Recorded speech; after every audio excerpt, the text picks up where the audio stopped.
Good morning বন্ধুরা, আশা করি সবাই ভালো আছেন। আলহামদুলিল্লাহ আমি খুব ভালো আছি। আর প্রচুর প্রচুর ঠান্ডা পড়ে গেছে, এখন কিন্তু শীতকাল চলে আসছে। তো কালকে অনেক কুয়াশা পড়ছিল, আজকে তো আরও অনেক বেশি। তা মাস্ক পরে আছি, তো অনেকটাই ঠান্ডা আর কি। তো মাস্ক না বললে কি হয় জানেন তো, সর্দি লাগে বেশি। তো অনেকটা কুয়াশা পড়ছে বাহিরে, যেহেতু সকালবেলা কাজকর্ম করলাম তাই মাস্কটা পরে তো এখন ছাদে চলে যাব, আপনাদেরকে দেখাবো দৃশ্যটা কতটা কুয়াশা পড়ছে। তো কালকে পড়ছিল, কালকের দিন আজকে অনেকটাই বেশি পড়ছে। তো আপনারা সাথে চলুন, যাওয়া যাক। এই যে দেখেন আমাদের ছাদের চারিদিকে দেখাইতেছি, কিচ্ছু দেখা যায় না, এত এত কুয়াশা। আর এই কুয়াশার মধ্যে আমি উঠে পড়ছি দেখেন। আর হাঁটার জন্য অনেকটাই ভালো লাগছিল। দেখেন কিচ্ছু দেখা যায় না, বাড়ি ঘর কিচ্ছু দেখা যায় না।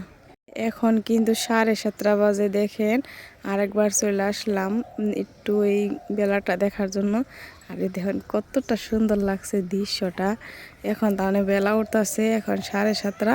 তো এখন দেখা যাইতেছে বেলাটা এত ভোর করে। আজকে কুয়াশা, অনেক কুয়াশা পড়ছে, কিন্তু এই যে দেখেন কত সুন্দর বেলাটা।